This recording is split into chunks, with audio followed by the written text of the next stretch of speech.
Hey, Dan. Yo, Ty. Listen, if you haven't already, join Stitcher Premium. It's the perfect time. You get completely ad-free episodes of hundreds of good ones like Comedy Bang Bang. I know you like that. Love it. WTF with Mark Maron. How did this get made?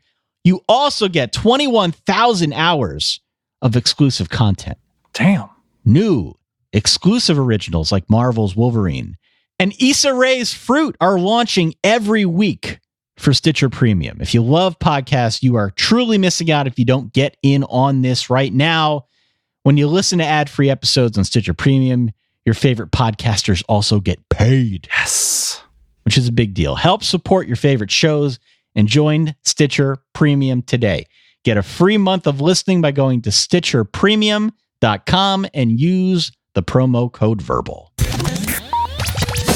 Welcome to the Solid Verbal. The Solid Verbal. Come after me! I'm a man! I'm 40! I've heard so many players say, well, I want to be happy. You want to be happy for a day? Eat a steak. It's that woo woo. And now, Dan and Ty. Welcome back to the Solid Verbal, boys and girls. My name is Ty Hildenbrand. Joining me over there in beautiful NYC, my man Dan Rubenstein. Sir, how's it going? Coach Benoit wants to know, before we get into anything, Ty. Whoa, coming in hot. Before we get into where you can find the Solid Verbal, what we're doing the rest of the month and summer, what places you can follow us, he wants to know, what is Ty's pregame ritual before the podcast? He always starts strong with great energy, wondering how he gets so jacked up. Ty, this is me speaking. Yeah. Be forthright. Be truthful. Yeah, okay. Did I tell you I made the switch over from LaCroix to bubbly sparkling water? Well, LaCroix does have sparkles, doesn't it? I think they're basically the same thing, but I'm drinking a bubbly right now, an apple bubbly, which I've never tried before, and it tastes pretty good. So is that the full routine? Well, there's not really a routine. I'm always excited to speak with you, Daniel. Okay. What did you do today? I see where you're going with this. Yeah. There may have been a bathroom situation. Oh, God bless Ty. Prior to hitting record today. Yeah. I think this is going to be a great show. I have so much faith in the entertainment value and just the freedom that you're feeling right now. The impurities are out. I am ready to roll. I feel liberated. How about you? What is your pregame ritual? I had half a box of crackers, some Trader Joe's sushi, and a lot of water, and listened to, is it Camille Cabello? I think it's Camila Cabello? Yeah. I listened to Havana 8.5 times. Camila Cabello. You're into that song. I don't like pop music, Ty. I don't like the youth music. Right. But when I do, do I like it. Well, now I'm in. You may, by the way, hear a little bit of an echo on my end because the new studio in the new place is functional, but not acoustically treated in the manner that we demand here as the preeminent college football podcast. So I'm in the new digs here. And because I am where I am, I've got a little bit of a longer commute to the mysterious day job, which means more time to imbibe, ingest, and really think about the pop music that the youth are listening to nowadays. So I'm hoping that in a few short weeks, I can be back up to speed where I need to be to have these discussions. So you moved in? Just about moved in, yeah. Just about moved in. You're sleeping in the new house. Sleeping in the new place, yes. Yeah, you get the always fun first wake up, wait, where am I? Yeah, nope, had one of those. I'm still having those. Exactly. Okay, so what are people listening to right now? Well, I don't know. That's what I'm saying. I need to get myself back up to speed. Oh, you need your bearings. Okay, you're listening to the Solid Verbal. That's Ty. I'm Dan. SolidVerbal.com. There will be a new website probably in the next month-ish. Yep, it's coming. Yes, there will be merch up in the next, hopefully, 2 to 3 weeks-ish. Mm-hmm.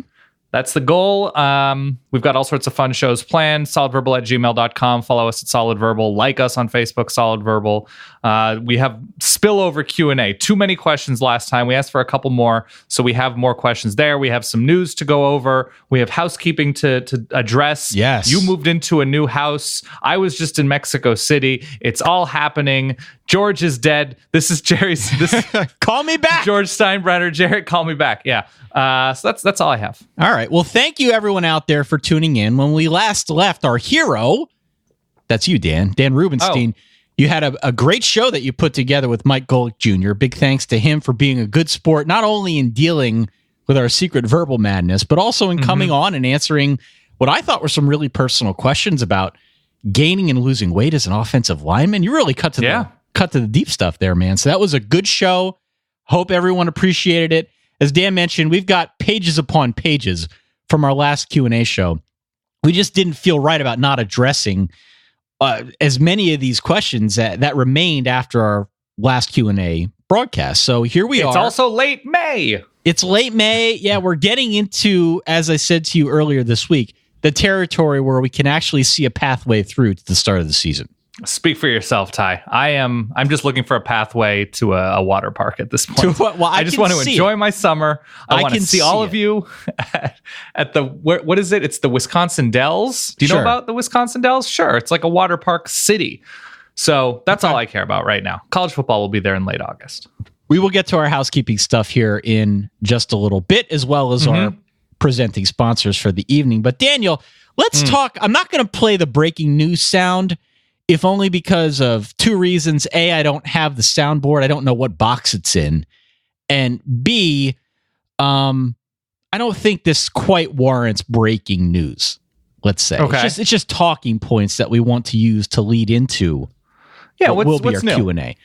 Well, you put these together, so I'm gonna ask you to elaborate, because my guess is you've got more formed thoughts on the matter. But as we know, with Jim Harbaugh and the Michigan football program, they've been doing this international tour thing.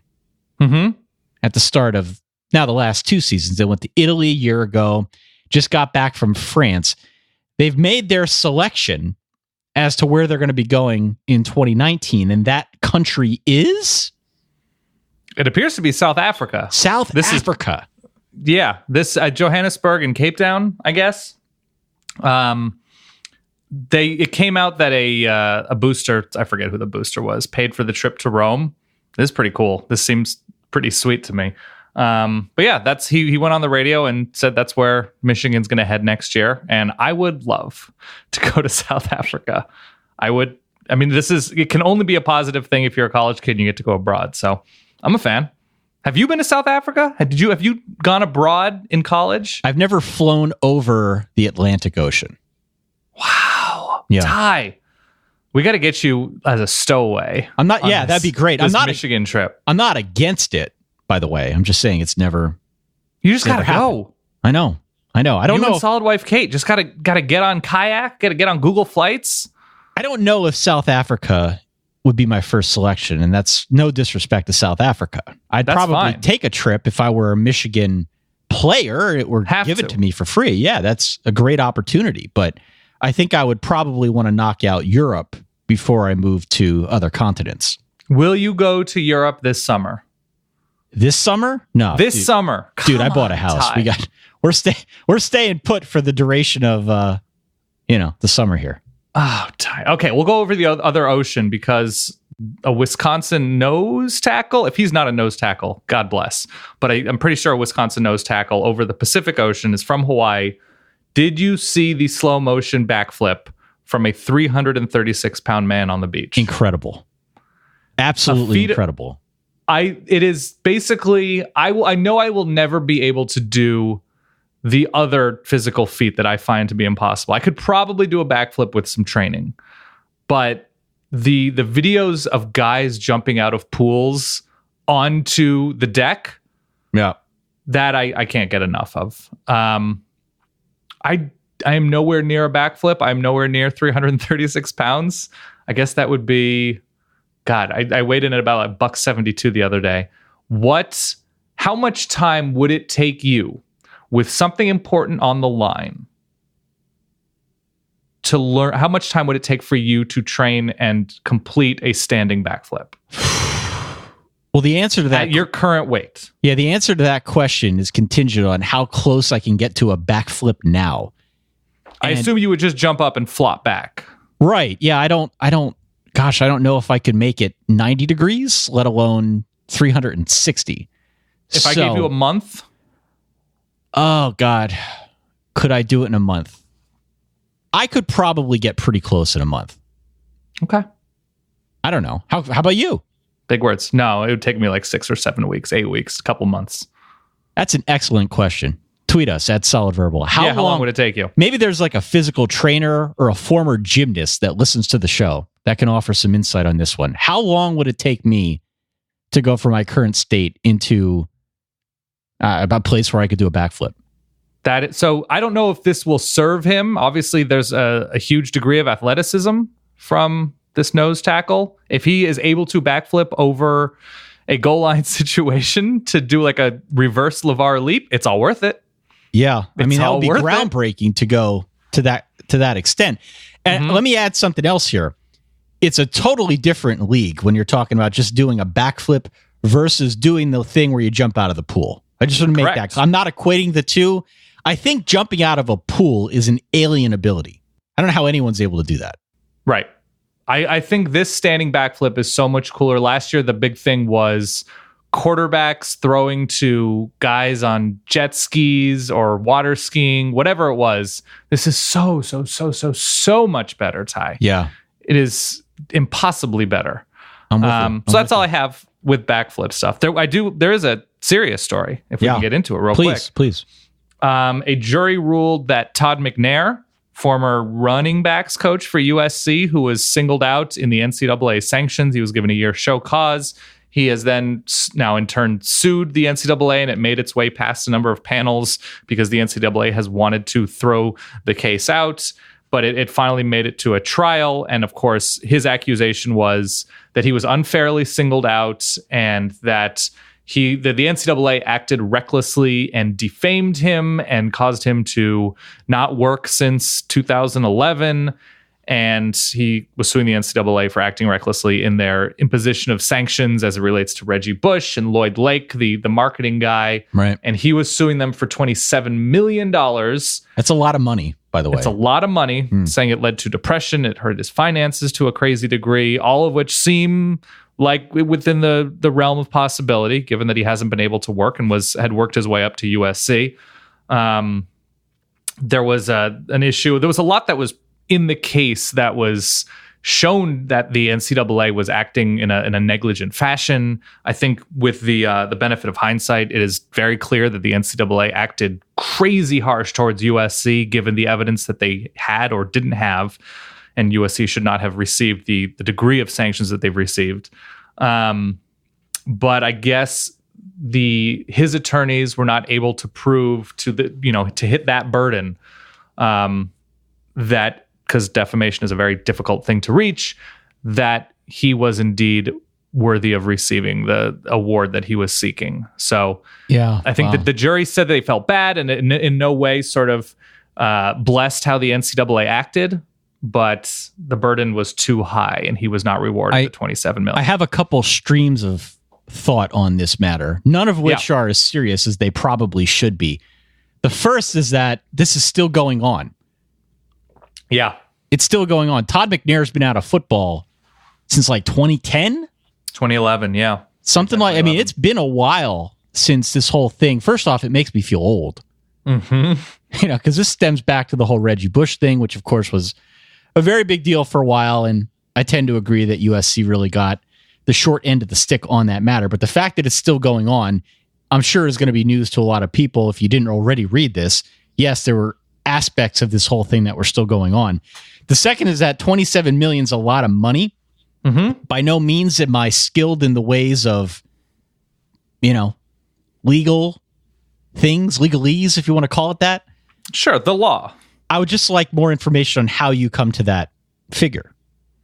Yeah, I think it's a calculation of, if he had continued to move up the coaching ranks, how much he potentially could have made. Lose. Right. Lloyd Lake did not testify, which I think it seems hurt his case, that, his lawyers could debunk a lot of what Lloyd Lake might have to say. And he was interviewed in a sort of misleading way. So it sucks to hear, because I really had hoped that he would have received some sort of settlement for the way everything was handled by a pretty terrible committee of infractions on the NCAA's front. So I'm curious as to how you get to that number. And I'm not criticizing the number. I'm just genuinely curious as to how you get there. And then my final point, you sort of stole the thunder a little bit, but does a gentleman by the name of Lloyd Lake not sound like a marketing guru? It does sound like a marketing If you were going to invent a fictitious character that was going to be a marketing guru, a name like Lloyd Lake would have to be on the table. Oh yeah, I mean it does. Well, it sounds like a fake name too. Right, exactly. Like you were pulled over and, sir, what's your name? And you look at something and you look at a magazine in your car that it's like, it's Lake Michigan. Right. You're next to a lake. And yes, it does sound a little bit misleading, but man, it's a tough break for Todd McNair. Tough break. All right. The other news that we mentioned a couple shows ago, quarterback transfers. We're in full-on quarterback transfer season. Mm-hmm. I don't know if there have been more lately or if we just hear more about them now, but the grad transfer thing has obviously been a pretty big deal. Not just grad transfers, but transfers in general. 5-star quarterbacks, highly regarded quarterbacks go to a school. There's a logjam at quarterback. They obviously want to play, so they move on. The two names that we have spiked out here are Joe Burrow, who transferred away from Ohio State and is now going to LSU. Yes, has or will graduate, yes. Correct. And Hunter Johnson. Hunter Johnson, a former 5-star quarterback recruit. He signed on with Clemson. Clemson's quarterback situation has obviously gotten very, very muddied now, given the fact that Trevor Lawrence has gone there. Kelly Bryant is presumed the starter as of now. Hunter Johnson, native of Indiana, really had no place on that totem pole, at least if reports are to be believed. And it sounds as if he is considering either Purdue or Northwestern as his next stop. Yeah, and he has some connection to Northwestern, but yeah, an Indiana native. Indiana just got a grad transfer. I think it's a full grad transfer. Maybe it's just a transfer from Brandon Dawkins of Arizona. Purdue would make sense given what Jeff Brom has done with quarterbacks over the course of his career. Will he be long for West Lafayette? I wouldn't bet on it at this point, but yeah, and it sort of, and the Joe Burrow thing makes sense. Obviously, Ohio State has recruited a number of talented quarterbacks. He did not win the starting job. It appears Dwayne Haskins is in the driver's seat for that after Burrow got hurt at the onset of 2017, and Dwayne Haskins did look very good against Michigan in relief of JT Barrett when he went down briefly. So, Louisiana State University is where Joe Burrow ends up. Joe Burrow might be good. Nobody really knows. People are pointing to spring game stats. But the good news is that I don't think anybody at LSU was all that confident in what they had in the quarterback room. You know, there are names that were recruited with certain cachet, but Joe Burrow, at least in terms of adding numbers, to just you need to take as many shots as possible to find a quarterback that will work out. And LSU has, gone through some things these past couple of years. A lot of that roster has been overhauled. A lot of attrition, especially some struggles on the offensive line, losing a couple big names at receiver, at running back. So it's a new look LSU team, whatever the case is, if Joe Burrow starts or not. But I think it seems like a good move for all. There's a lot of hype around his name. I'm not positive why. Good by association. Yeah. We talked about this a couple weeks ago. Hey, he went to Ohio State. Mm-hmm. LSU could definitely use a shot in the arm in the quarterback department. It's been lacking for a while. What's sort of interesting at the same time is grad transfer quarterbacks. People are going to just immediately point to Russell Wilson, who was good. I wouldn't say excellent at NC State, but maybe that was the system that he was in with Tom O'Brien. But he obviously had an enormous year leading Wisconsin to the Rose Bowl, and I think was the most efficient quarterback in the country. Vernon Adams moving up a level was obviously very successful for Oregon. But by and large, grad transfer quarterbacks, after spending 3 or 4 years at a school and then jumping to a new place, it is not a situation littered with successes. Do not besmirch the name of Malik Zaire, Dan. Exactly, Ty. Exactly.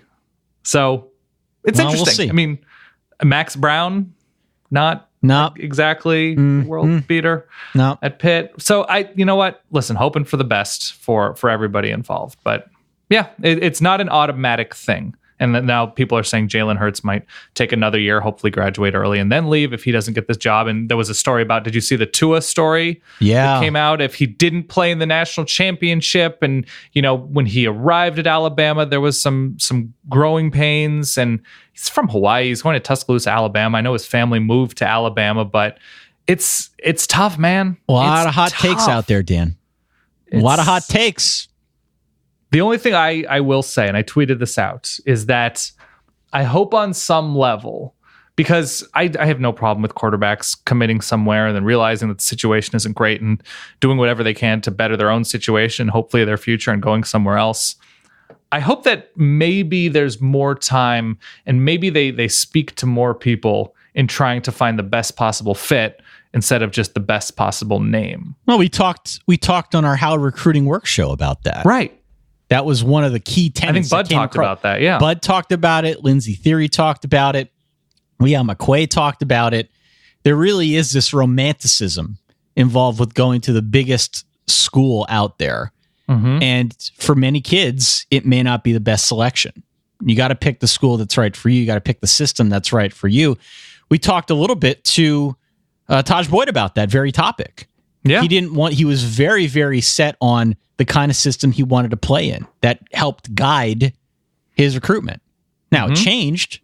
It changed once you got on campus, but the point is he at least had a sense of self. He knew where he wanted to go and thought he might be able to apply his skills in a certain way. I don't know if that always goes on. I think some kids really get taken by the process, and that could be part of why we're seeing so many transfers as of late. I don't know. But to your point, yeah, I think a little bit of due diligence up front to help counsel these kids in the proper direction might be best for all parties involved. Yeah, I still remember, I think Aaron Murray and Zach Mettenberger were in the same class at Georgia. Yep. And that's fine. And I understand the will to compete and the belief in yourself that nobody is better than you. But you also, you have to look at certain realities. I want to say at this point, Washington has 4 blue chip quarterbacks. Great problem to have. Don't blame Washington for taking that many. I think Texas may have 4 blue chip quarterbacks on its roster right now. They have obviously Sam Ehlinger and Shane Buechele, then a couple of freshmen incoming. But it's interesting to me that there isn't a little bit more of a pragmatic attitude about, there's a senior there, there's a good quarterback coach there. Maybe instead of going to USC, I go to Cal. Maybe instead of going to Texas, I go to Kansas State. If Kansas State is a place you want to go, if Cal is a place you want to go, I'd be interested to know if guys are going to be a little bit more careful about the situations they put themselves in. Don't be Nate Montana. Don't be Nate Montana. Don't be Nate Montana. 4 transfers, I think, if memory serves. Was that the final? He started at Notre Dame. Mm-hmm. Then he went to a small school. Then I think he went back to Notre Dame. And then he actually did go to Montana. And then he went somewhere else. West Virginia Wesleyan. Is that where he ended up? I think that's where he ended up. Don't do that. Okay. You want to go to a question? Let's go to a question. Where should we start? All right. Let's go to... I like this question just because we are probably not going to address it in nearly the detail. Paul Reich anticipates. What is the upside downside of Stevie? He calls him Montez. Stevie. I like that. Stevie Montez. I am rolling with that all year long. The quarterback at Colorado. Is he capable of being a top 4 or 5 quarterback in the Pac-12? So the qualifier here is in the Pac-12. Mm-hmm. In the Pac-12, a top 4 or 5 quarterback in the Pac-12. Let's talk about the quarterbacks in the Pac-12. Let's. All right. So we've obviously got your boy Justin Herbert up in Oregon. So in order, who would you say is the best returning quarterback in the Pac-12 right now? I think it's obvious. It's a Jake Browning answer. It's Jake Browning, yeah. It is. Jake Browning. But we've also got Justin Herbert up there in the north. Mm-hmm. The Stanford quarterback situation is not bad either. KJ Costello. Mm-hmm. So that's 3 right there. I'd say Manny Wilkins is probably ahead. Is interesting. It's still in Tempe, yeah. The Arizona quarterback situation is intriguing to me. Khalil Tate, I think, is probably ahead of Justin Herbert. He's probably the second best right now. The best quarterback in terms of Heisman potential because of his all-around ability. So there's a 1A, 1B situation with Tate, Browning, Herbert, Wilkins, Costello. The problem with Stevie Montez... Definitely going to be Stevie all year. I would have expected him to have a better year last year if he were capable of being a top 4 or 5 because of what he had in the backfield with Philip Lindsay, the receivers that returned last year. Obviously, the defense took some hits with the loss of a number of big players from that 2016 squad. But I would have expected more given what he had around him last year. So I will probably say, also depending on what happens at UCLA with Chip Kelly and Wilton Spade or whoever ends up playing the majority of the year under center for the Bruins with JT Daniels or Jack Sears, whoever starts for USC, it's going for him to be tough to crack that top half of the conference. Is he in front of Ross Bowers in the Bauer Hour? Yes, he is. He is in front of the Bauer Hour. Obviously a tragic and unknown situation at Washington State with Luke Falk moving on to the NFL and the tragedy of Tyler Helinski and their uncertainty. I know they've got a freshman coming in that they're pretty high on. I think his name is Kamen, not Cameron. Right. I think it's Kamen. I think it's Kamen. He is ahead of the Bauer Hour. And then Utah's situation, Tyler Huntley started out really nicely, and I know they've got a pretty promising true freshman coming in who stuck with Utah, a blue chip kid, but that's nothing I can really count on at the moment. I think I put Huntley in front of Stevie. In front of Stevie Montez? Yeah. He got kind of sloppy with the ball late, but that's fine. So yeah, I'd say top 6, 7, somewhere in there. Stevie Montez. I love you, Paul. That's perfect. Stevie Montez. We got another question about, I think, divisional quarterbacks this time. Oh. This is from Matt. I put this in today. We got the question today. When was the last time the SEC's quarterbacks were this good? I actually first read this as SEC East quarterbacks, which I had an answer for. But when was the last time the SEC's quarterbacks, and the quarterback situation, I mean, there's across the conference, I'd say it's pretty good. Jarrett Stidham at Auburn. So what do we got? We got Tua at Alabama, presumably. Tua or Hurts, yeah. Drew Lock at Missouri. Mm-hmm. I saw there was another question about Drew Lock for Heisman. Is that could that be a thing? I guess. I mean, It's May. Why not? Jared Stidham had, I thought, a pretty good campaign last year. Mm-hmm. Nick Fitzgerald at Mississippi State, who for me is the sleeper, given their coaching turnover and what could go on down there. Jake Fromm at Georgia. Where do we go next? I get Jake Bentley or Jordan Tamu at Ole Miss are intriguing to me. I mean, those are totally, I like both of those players. I like Tamu maybe a little bit more. We got a bunch of names here that I think Cole Felipe Kelly Franks is like 6'9". Yeah.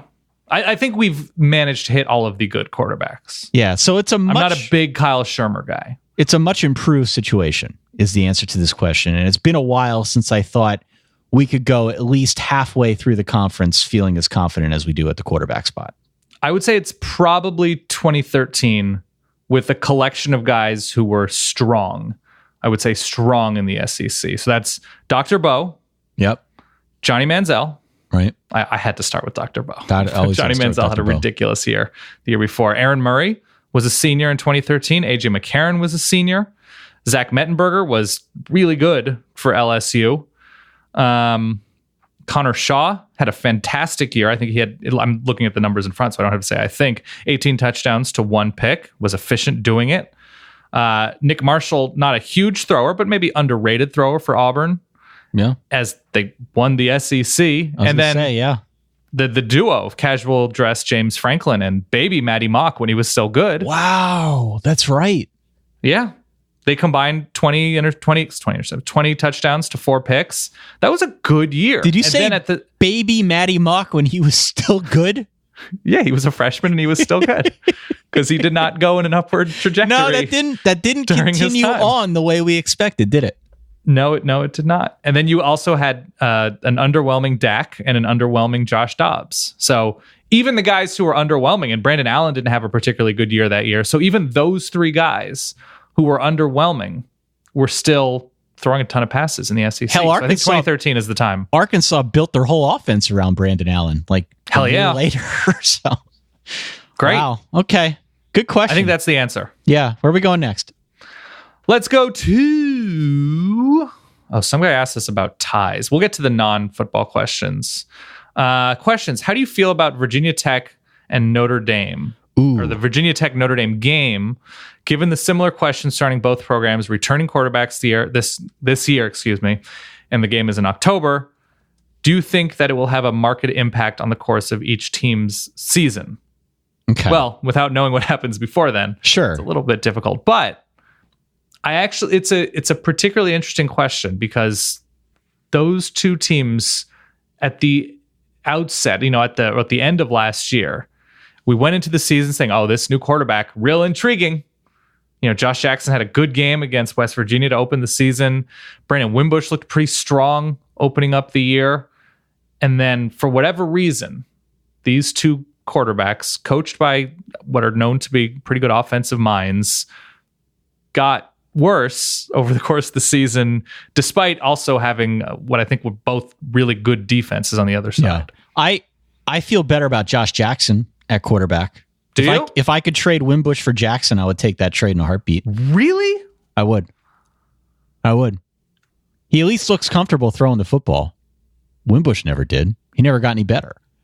On the whole, though, I have fewer questions about Notre Dame than I do Virginia Tech. Virginia Tech turns a lot over on both sides of the football. Notre Dame's defense should be really solid. They lost their defensive coordinator, which hurts. Right. But I think they've got the talent to, again, perform at a very high level defensively. So I'm fine with where they're at as a defensive unit. I think they'll be very good. But Virginia Tech lost some headliners really at all three levels of their defense. Bud Foster will get them whipped into shape before long, but I have more questions on that side of the football because of those losses. I have questions offensively. They haven't really used their running back position that well in, 5 years. I'm probably mixing up my years, but it's been a while since I felt good about what they did at the running back position consistently year in, year out. So I think they got some questions to answer on that front. They lose a pretty big piece at wide receiver that I think is going to take some time to sort out. And Josh Jackson, to your point, was not any kind of model for consistency in his first season. So they had surprisingly similar years statistically. Yeah. Yeah, I think versus winning record FBS teams. Josh Jackson had a rating of 121, Brandon Wimbush 119. Josh Jackson 7.2 yards per attempt, Brandon Wimbush 6.8. I'm still Brandon Wimbush had more touchdown passes. I'm still taking Josh Jackson, because I had to watch Wimbush all last year. So you're just going more of the unknown. Yeah. At least you don't know what you're getting into. Wimbush is probably a better runner. I'll give him that. Oh, he definitely But Josh Jackson is pretty mobile. And I at least know that he looks a little bit more comfortable in the pocket. I know that because I watched enough Virginia Tech football. So, look, the only other point I'll add here is I don't know how it affects both teams moving forward, but I know that the situational play would be to go Virginia Tech in that game.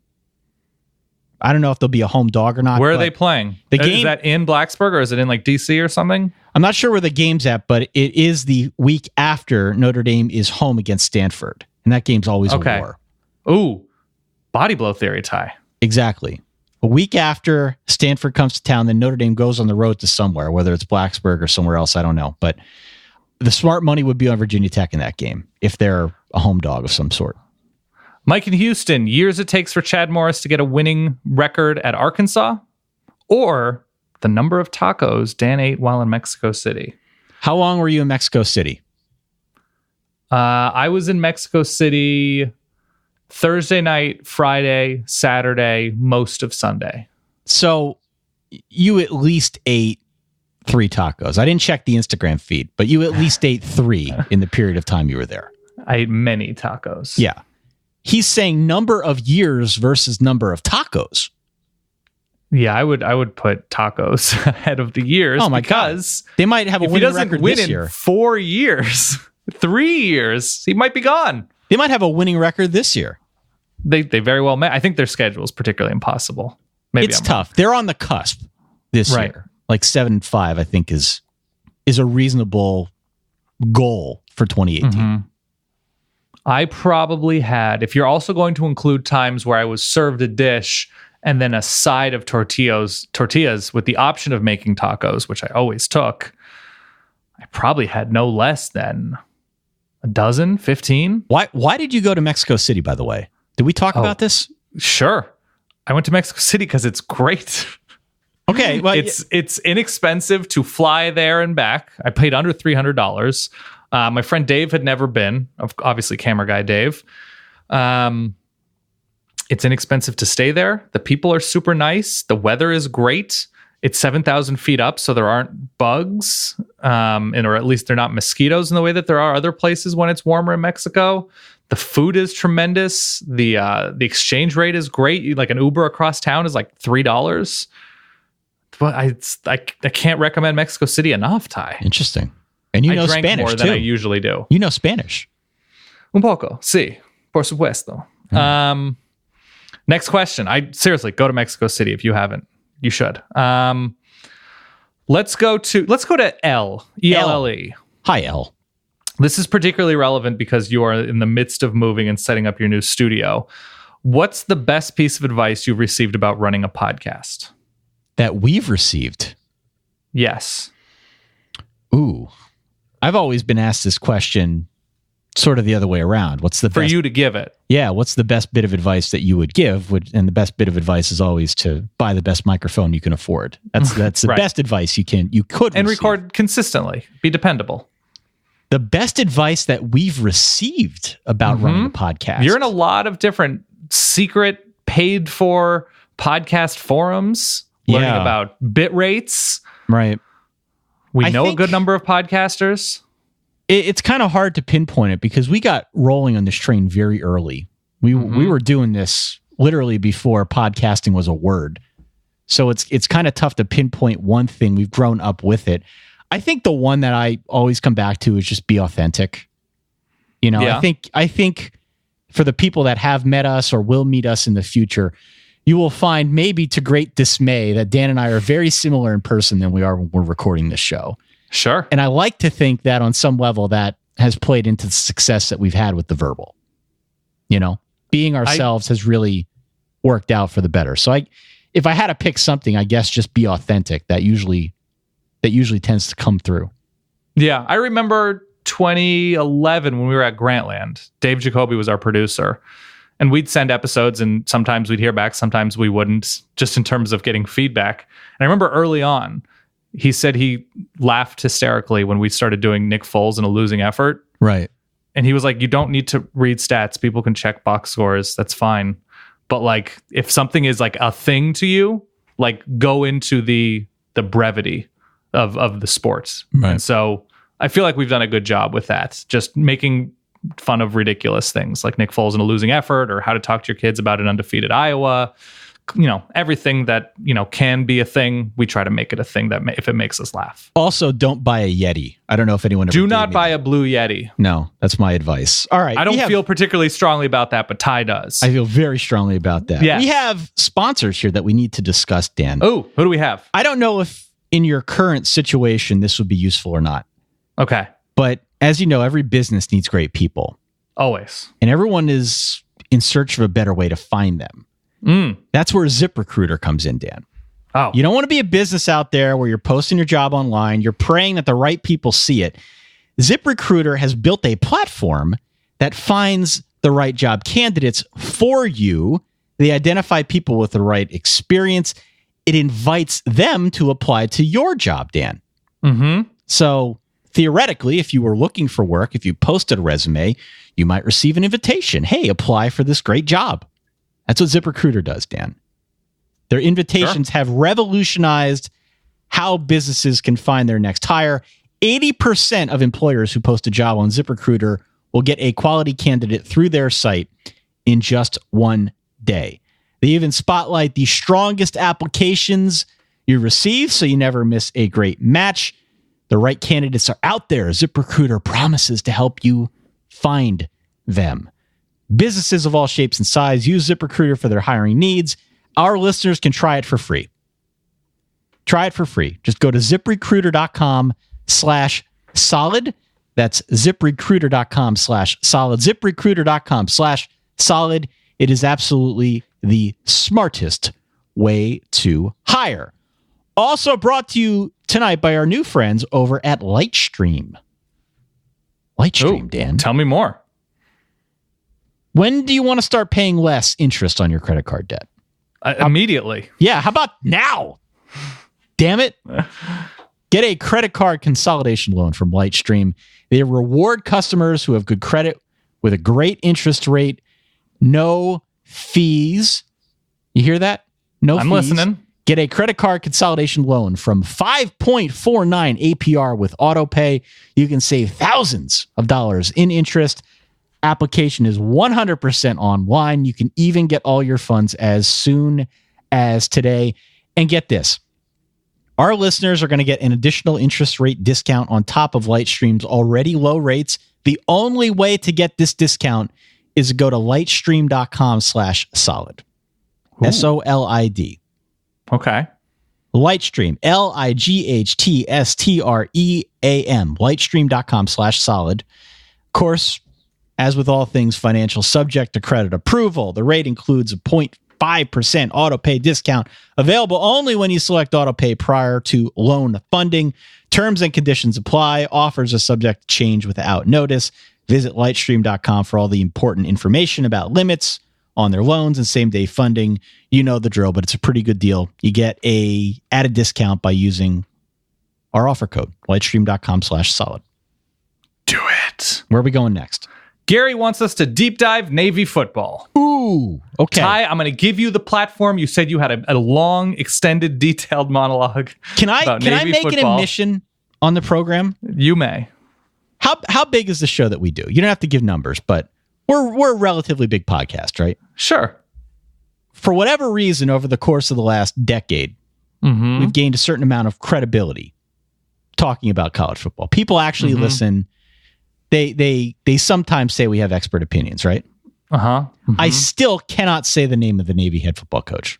Ken Niumatalolo? I cannot say that word. Niu? We've been doing this since 2008. I cannot say that word. Niu? Mata Lolo. Lolo. Niumatalolo. That was pretty good. I can do it phonetically like that.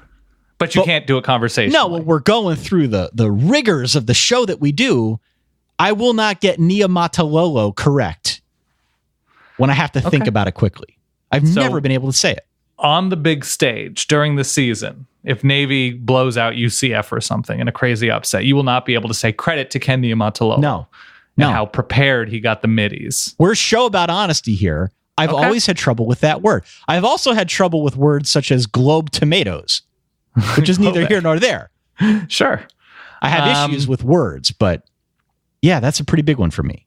So Navy's season last year was super weird. They started 5-0. They lose 6 of 7. They blow Virginia out in their bowl game. They lost a bunch of close games, which is fairly unusual. Usually a team like Navy, or specifically Navy, you know, as we've seen them, especially against better teams a couple years ago against Houston, edging them out in an upset in Annapolis. Navy doesn't generally lose close games. They ended up losing a bunch of close games last year. But, Ty, there's always a but. They have Malcolm Perry. Malcolm Perry is real good. He played like a versatile role last year. You know, slot back, running backs, took some under center. He's like the no-brainer quarterback coming in this year. The defense improved last year. Should be fine this year. They've got some pretty decent teams on the schedule once again in the American, but they should be like, they have Notre Dame, and they're due to beat Notre Dame. That's just how it works. Yep. When you watch Navy football, they're due. I don't remember where they're playing that game this year, but it's probably not Annapolis. They have Army and Philly, you know, coming off that weird snow game last year. UCF with a new coach. They have, I don't think South Florida's on their regular season schedule, but outside of that, Houston is a good defense. That's a defense that can hang with them. And outside of that, Cincinnati should be improved. Lehigh's always dangerous, Ty. You know that. I know that. You can get into that game for $19 right now. Temple should be improved, but this should be a comfortable bowl team in 2018, given the talent that they especially return at quarterback. All right. I'm going to go with They need to complete more passes. They were really kind of garbage through the air last year. And let me credit Ken Niumatalolo. Boom. Niumatalolo. It's too easy. For the model of consistency that he has implemented Sure. at Navy football. You know, it might not be the kind of program going to go like 10 wins every year, but they are way more consistent now than I think a lot of people expected when he took that job over. He's done a tremendous job at Navy. I am genuinely bummed we have not seen him at a bigger place. That that Oregon State didn't hire him, that Arizona didn't hire him, alleged buckling to pressure from some of the players that didn't want to play in that system or a system or any system that Ken Niumatalolo may have been coaching because of his background with the sort of flexbone triple option. I think that was short-sighted. I think he could succeed, on a huge, huge level. I really am rooting for him to get that opportunity somewhere. All right, where are we going next? Let's go to also Gary. Let's stick with Gary. So many Garys here. He's getting married in a few weeks. Suit is all figured out, except he's undecided on a tie bar versus no tie bar. Did you wear a tie bar? A tie bar? I did not, no. Okay, neither did I. No. At your wedding. I've been told they're out of fashion, but then I still see them here and there. He's wearing a three-piece suit. Should he be wearing a tie bar? The answer is a clear no. I think we're team no tie bar. I'm okay with a tie bar ordinarily, but if you have the vest on, which keeps your tie, secure to your person, tucked in, right? It's redundant. You don't need the tie bar. I agree. Go clean with it. Yep. Next question, tie. We get some really good ones here because this is still a spillover from last time we did these. Oh, you want me to pick a question now? I want you to pick a question. Ooh, okay. Let's say this one from Zach. A very easy one in your wheelhouse. Mm-hmm. What is the worst tailgate food? Anything that's not handheld. Okay. I do not want to hold a plate and utensils because then I have to find a place to put down my drink. I want to be able to pick up burger, chicken fingers, ribs, whatever, without having to worry about a plate and silverware and putting my drink down and then losing my beer or losing my water or losing, my bourbon, whatever. Has to be handheld. Give me a breakfast burrito. Give me a burger. Give me a dog. Give me a brisket sandwich, whatever it is. Has to be handheld. Has to. Okay. You disagree? Not entirely. Okay. What is the worst? No, I think that really isn't a specific thing. That's what it needs to be. The only qualifier I would add is that a side, like a good potato salad or macaroni salad, some other side dish would be an exception where I think it's okay as a complimentary addition to the tailgating meal. But the meal itself... It depends what your tailgate is actually like, how much seating is available. But when I think about tailgate, I think about, a spread of food being put on a long card table or something like that. Everybody grabs something and is wandering around with a beer and talking to people and watching games on a giant screen on the side of somebody else's SUV or whatever, the RV. Anything. I don't want fish at a tailgate. I just don't. I don't want the worst tailgate food that I've come across. I can tell you the best tailgate food I've come across was a steak sandwich in Nebraska. The worst one, I can't think of a specific. We've had this question before, and we had a tremendous answer, but I forget what it was. It was like 3 years ago. Okay, I forget what it was.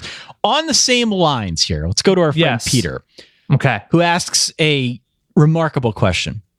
I would have thought for sure that we would have addressed it by now, 10 years into this podcast. But what is your favorite grocery store smell? Oh, yeah, I have an answer for this. Smell. My answer is the bakery. The bakery. He posits a couple theories here. He says his top 5 are the cheese section, the deli counter, the coffee aisle, the food court, and he spikes out Chinese food in particular. And the dog food aisle smell is very specific, and he happens to love it. Now, I would counter that a little bit. The cheese section sometimes, yes, does have a smell. I don't know about the deli counter. The deli counter, to me, at least at Wegmans, where they keep things nice and tidy, does not always have a smell. And I'm surprised here, quite frankly. I think there's a crispness, a coolness. I'm a little offended he didn't go bakery. The bakery aisle has to be like Alabama in this question. I disagree. I think the prepared food, especially if there's a fried chicken element, the fried chicken scent, odor overwhelms the case, and that can smell enticing. The only answer here is the bakery, because the bakery includes not only the fresh breads. Not everyone's lucky enough to have a fine institution like Wegmans nearby. I understand that. If you're in that category, it's through no fault of your own, really. Right. But where they've got fresh baked breads, they've got fresh desserts, they've got all of those fine smells permeating the air that you breathe. The only answer here is the bakery. The is there bread a aisle. pizza oven? There's also at Wegmans? There is a pizza oven area. Is it an open pizza oven? Are no. they bringing pizzas in and out of like a wood burning oven? They are. It's not always open. There's I think there's like a lid or a cover to it. Sure. Can't use a door or whatever the word is. But no, it's bakery. The only answer here is bakery. Well, in a way, a pizza oven is a bakery. Right. Yeah, I actually am going to change my answer from prepared foods to if you go to a nicer supermarket, your Whole Foods, your Wegmans, your Gelson's, and there is that open wood burning pizza oven. Okay. I think that's my answer. Okay. So I sort of changed your mind for the first time in the history of the podcast. In the history of the show. This comes to us from Dennis. Since it's the off season, he's been watching a lot. Dennis asked another question. We'll get to Dennis in a moment. Okay. I don't have who asked this question, but it's a great question. Since it's the off season, I've been watching a lot of classic games. What is the best quarter a team has played against a top 5 team in the last 20 years? And you can think about Notre Dame games if you want, because that's going to be the most emotionally relevant to you. In my opinion, it's between two different options. The 2008 Oklahoma against Texas Tech game when they outscored Tech 35-7. I believe that would have been a Sam Bradford team. Or Alabama versus Auburn in 2009 when Alabama outscored Auburn 21-0 and didn't let Cam and Auburn gain a first down. I think that was the 2010 season. I'm almost positive it was, because he was only there for a year, and that year was 2010. That was the comeback game. Okay. Do you have? I have an answer for Oregon against a top 5 team, because I was there and I remember the glee that I felt. He's saying the last 20 years? The last 20 years. That's going a little too deep into the database. So that's to like for me. 98. A little too deep in the database for me. Okay. So in the last few years. Mine is 4 years ago. Last few years, I don't know if it was the first or second quarter, but let's just say the whole first half of, I want to say the 2016 Okay. Notre Dame-Texas game with Malik Zaire. 2015, I guess. It was 2015. Right. The opening stanza to that Notre Dame-Texas game where Malik Zaire just went off and everyone kind of instantly dubbed him a Heisman frontrunner in that opening game against Texas. Remember, no one knew what to expect. People thought Texas might be good. Texas was not good that year. No. That opening first half for me was just mind-blowing how good Notre Dame looked and how good Malik Zaire looked. Sure. I think my answer is, so for Oregon, as it relates to the Ducks, the 2014 Rose Bowl against Florida State, that third quarter, they outscored them 27-7, Florida State. It was 18-13 at halftime, and it was completely out of hand by the fourth quarter. Right. And that culminated with that, like, Jameis Winston slip on a banana peel, RKO, Tony Washington scooping up the fumble and running it in from like 60 yards. That to me was, because Florida State at that point, I think, was the number 3 team in the country. That is my personal answer. I'll go with the Big 12 theme. I'm trying to remember if this was 2015 or 2016. It was, I'm looking at the schedule right now. Yeah, it was 2015.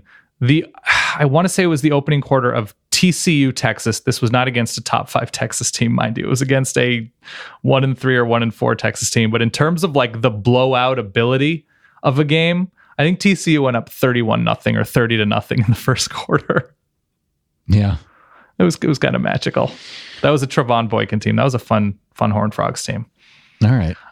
So that's my non-top 5 answer. I have a question at the end of this show that I really do need real world advice on. I don't want to muddy the waters here. Let's do like 2 more non-football ones here before we get into quickly. One. Yeah. Quickly, Dennis wants to know the best pop punk albums for a half hour on the treadmill.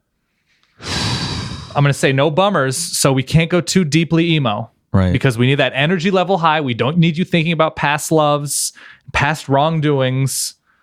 I would say Take This to Your Grave is a great answer. That's pretty good. Fall Out Boy? Fall Out Boy's original, or at least their first big release, it's high energy. It's mostly positive sounding. I don't remember all of the lyrics, but it moves quickly. It'll get you to the place you need to be. I would make something on Spotify. I wouldn't say you need a specific band's album. Like I would put Fat Lip on there by Sum 41, 100% if I needed a half-hour treadmill mix full of pop punk. Right. There's a lot of options. I would pull, I'd pull some Yellow Card into there. I'd pull some Newfound Glory. Hey, are we going to do a show with Bill Barnwell this summer? We are. Is that going to happen? We'll do late July. Yeah. Yes, we're going to do an off-topic show with Bill again, of course. I'm very excited for that show. We've kind of got a thing going with him now. Do these late July shows. Sure. So we've done emo and we've done 90s video games. Yeah. That's correct. Okay. What other... Now, starting line could be a little bit bummery. I'm trying to think of... Could go Reliant not K. back, but Reliant K, a little preachy. A little preachy, but... They do get a little preachy in there. Usually positive. Sunny with a high, 75. Yeah, MXPX is pretty good for that if you're going to go a little bit older. Damn, that's a good question. You know who's a good band for this? Cartel is a really good, purely pop punk band. I think that's Cartel was always underrated. Yeah, they had a good EP and then they released an album right out. I think that's the move. Honestly, the album came out, Honestly was a jam. Yes, that whatever album has Honestly, yeah, or Say Anything Else, whatever. I think that's a good option as well. All right, one more non-football, and then I have a real question. I promise. These are all real, Ty. Yeah, no, mine is real though. This is a real-world question where I need help. Okay. Let's see. We got a good one from Kelly. We've got, you want non-football, right? Non-football. Give me non-football. Let's scroll down. Here's one. I got it. You want to go Colin from Omaha? I want to go Nicholas. Okay. Right underneath it. We can get to Colin quick too. We can get to Colin quick. Okay. Nicholas says, I just spent over $1,000 on 5 pairs of jeans. Am I a dumbass or a guy who appreciates quality clothing that fits? Right. How many pairs of jeans are in your closet at the moment that you wear? In my closet or in my rotation? In your rotation. How many different pairs of jeans do you own right now? So just the denim material, different colors. I will rotate 2.5. I believe I may own 3 total pairs of jeans. Over the last couple of years, I've gotten much more with chinos. Okay. I own 3 pairs of jeans at the moment. Okay. So I'm 5 might be more than I'm now willing to. We don't know what Nicholas does. Maybe he's a cowboy. Right. True. Cowboys they get their jeans dirty, Ty. Do cowboys drop $200 a pop though on jeans? Super wealthy cowboys. Troy Aikman probably does. The real cowboys do. The real cowboys. I would say that's probably excessive. But if you have the money to spend and you like by any shadow of a doubt that these jeans fit your probably and possibly strange body better than any other pairs of jeans. Right. And they're comfortable. You're a rhombus. You have the cash. Right. And they make you look good. I say that's fine. No, I'm not judging if you want to spend your hard-earned cash on 5 pairs of jeans. But you could probably buy $100 pair of jeans and spend $20 getting them tailored perfectly. Right. And you'll save a good amount of cash. That's my guess. I generally spend about $50 on jeans. I usually go about $50. Yeah. Yeah. $50 here. That's my answer. So you're not a dumbass, and you clearly are a guy who appreciates quality clothing that fits. Go Gators is what he says. Go Gators. Yeah. Go Gators. So not a cowboy. Now, what was this from Colin? We'll go to Colin. Colin quickly wants to know, long time, first time. He's from Omaha. Underrated city. I like Omaha. Yeah. I'm the best man in a wedding this summer. We met near Omaha for the first time. I'm the best man in a wedding this summer and was curious if you had some advice or strategies for being the best man. Also, what is a great joke to start the speech off with or add to the speech? Have you been a best man? I have. I'm not big on the whole joke thing. I'm not big on the whole joke thing in a best man speech. I think you aim for center cut here. Don't get over aggressive. Don't get too cute. The best bit of advice I ever got on giving a best man speech was to compliment the bride early and be honest. It's not about you. It's I think about I them. gave you that advice. Did you? To compliment the bride early. Yeah. I feel like I read that on one of those like self-help posts. Oh, it might be both. But yes, that is 100% the move. And I did that at my own wedding. I complimented the bride and how great she looked. Compliment the bride early, win over the crowd. That's Right. the best bit of advice. And don't get too cute trying to come up with the best joke. Just be honest. Tug on some heartstrings if you have to. What you don't want to do is be the guy who tells the joke and it bombs. It's Sure. very hard to be funny. Very few of our emailers are dead-on comedians. Exactly. So I would veer away from telling a joke altogether. Compliment the bride early. Be honest. Tug on some heartstrings and you'll be fine. I'm going to say, after complimenting the bride, make sure you're as drunk as possible. Like, push past what you feel like is an appropriate level of drunkenness. I was at a wedding once, Dan. Yeah. I'm not kidding. The best man gave a speech that was 18 minutes long. Can't do that. Do not do that, Colin. Please. Give yourself... I wouldn't go over 3 minutes, honestly. Because being brief, being specific, being complimentary, being able to edit. You don't need to tell 3 stories. Tell one great story. You don't need to go on and on. You don't need to sort of make inside jokes. Inside jokes are the worst thing to listen to. You're not giving this speech for the groom. You're not giving the speech for you. You're giving the speech for an audience. So get up there, compliment the bride, and whatever you talk about, make sure it's about the two of them. Thank you. Thank you. Don't say like, oh, remember when we went to Cabo, bruh? You remember the golf cart? No? Yeah, you remember. That's awful to listen to. Don't do Think that. about your audience. So compliment the bride. Get up there and talk about why they're great for each other. Illustrate that with a story. If you really want to get a joke off, there's like the tried and true, Brent and Lisa are getting married. And let me tell you something. Brent has amazing taste. Just look at Lisa. Clap, clap, clap, clap. And you know what else, Brent? You could not have had better taste in selecting a best man. And then Something like that. Yeah. Yeah. that's Then good. just like get past it. The cheap laugh. Make it under 3 minutes. Tell everybody why they're great for each other and why you love your buddy and you love his new wife. And then thanks, everybody. See you on the dance floor. The other strategy, the other advice that I would give you, Colin, let's just say for hypothetical purposes here that your wedding, the wedding that you'll be speaking at, has 100 people. I don't know. 100 people. Keep it nice and round. Of those 100 people, Dan, what percentage do you feel really care about what you're saying as a best man? I think it goes over down 50%? Yeah, I think it's over 50%, but I think it goes down every 30 seconds.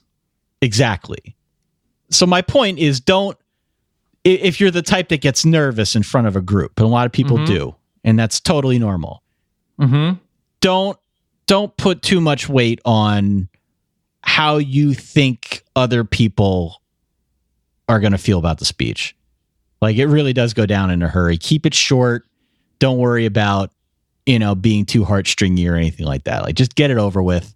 You'll be fine. Most of the people there are more interested about when they can go to the open bar, in my experience. This is true. And it never hurts to do a callback during your toast.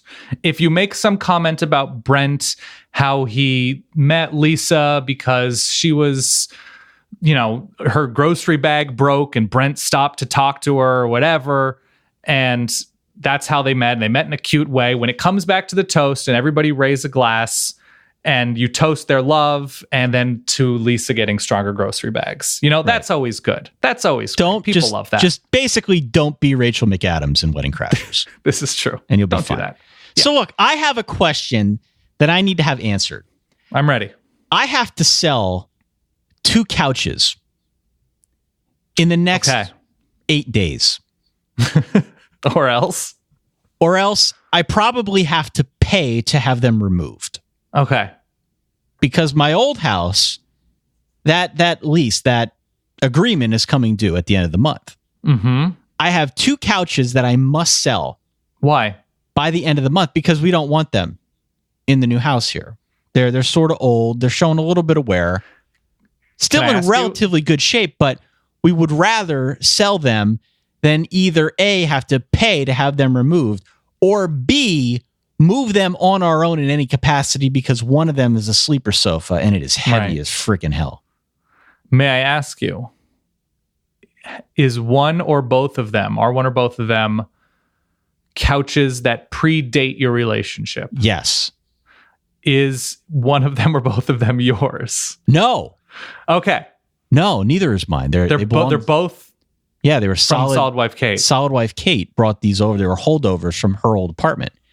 So your current couch is something that you bought together? Yes. Okay. And so you definitely don't need more couches in your house. No, we don't. We have no place to put these, and I'm really struggling with trying to sell it because it's an older model couch, and I've tried posting it on various boards. I tried Craigslist. Someone tried to scam me. That didn't work. Okay. I don't think I'm going to sell it on there. So I'm deliberating between actually having to call the 1-800-GOT-JUNK people and paying to have it removed, or finding some way that I can go all West Virginia on it and just set it on fire. I would say Pennsylvania is next to West Virginia, if my geography is correct, right? I know some people have gone the route of just bordering state. leaving it along the interstate. I don't think I want to go that route. It won't fit That's in my a garbage car. tactic. Yeah. So I'm really at a loss here, Dan. I could use some real advice here. What do I do? So when Jody and I moved a couple months ago, I had a holdover couch from both of my apartments that predated our last one, affectionately called Brown Beauty. Very soft, excellent. A lot of memories on that couch, Ty. I think you know where this is going. Sure. But it was and then we got a new couch at our last place, and Brown Beauty was in like the side room that I had. And at a certain point, it was time to get rid of Brown Beauty. But we lived in an apartment complex, and the super, we said, if you can take it, you can have it, because we didn't want to deal with trying to sell it and deliver it or whatever. So that's what we did with our couch. He just took it. He had a dolly and brought it out. So I assume there's nobody like that at your old place? No, not really. Yeah, I would just offer it up for free. I'm getting to that point, Dan. Yeah, you just have to offer it. You got to get it off your hands. This is causing me undue stress. More stress. if you can pick more it up, stress it's than yours. Brandon Wimbush, Dan. Getting rid of these damn couches. Damn, I'm sorry. What color? I don't know. It's like an off-white. An off-white sleeper? Yeah. You got a lot of old people in your neighborhood. Come on. Not that many. You can get rid of that. Sure. Yeah, you just have to, I don't know, like Facebook? Have you tried Facebook? I haven't. Just put up free couch. If you can pick it up, it's yours. I guess. And somebody will tag some weird friend of theirs, probably named Brendan. Right.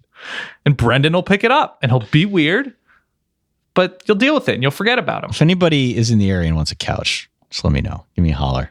At Ty Hildenbrand on. And you can meet Ty. Twitter. Yeah, you can meet me. And probably not Kate. I'll autograph it. Yeah, Kate will not be there. As part of the transaction, Kate will not be there. Kate will not be there. Okay. So if you are in Eastern PA and you want a free couch and you want to meet Ty. I didn't say free. You said free. I'd still like to try and get a couple bones for this thing. If you want to bring Ty a sandwich and you want a couch, Ty Hildenbrandt, or just solidverbal@gmail.com, right? Sure. I'm or desperate. Ty Hildenbrandt on Twitter, whatever. I am desperate. This is a game-used solid verbal couch. Ty will let you run your hands through his hair in like a non-creepy way, but like you can experience it, and you get a couch out. Like if I put your words verbatim on Craigslist, you get a couch and you can run your hands through my hair. Yeah. You get responses. That would be more successful than the scam message that I got this morning. What is the scam message? Will you take a cashier's check? How much are you trying to sell an off-white used sleeper There's sofa? two of them. It's a set. Like a queen size sleeper sofa and a love seat. How much you trying to get for a used couch set? I start like 400 or best offer. Oh, come on. I don't know. She paid a lot you're out for of your them. mind. Well, what's maybe it's the dollar figure. You have 8 days, Ty. I know. Well, the price comes down every 30 seconds. What? I know. What is a proper asking price here?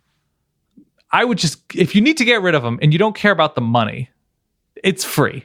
If you want something that will give you at least a couple bucks, but will seem cheap, I don't know, $100, $200. Price is right, $150? $1. Right. Just get rid of them. You don't want them.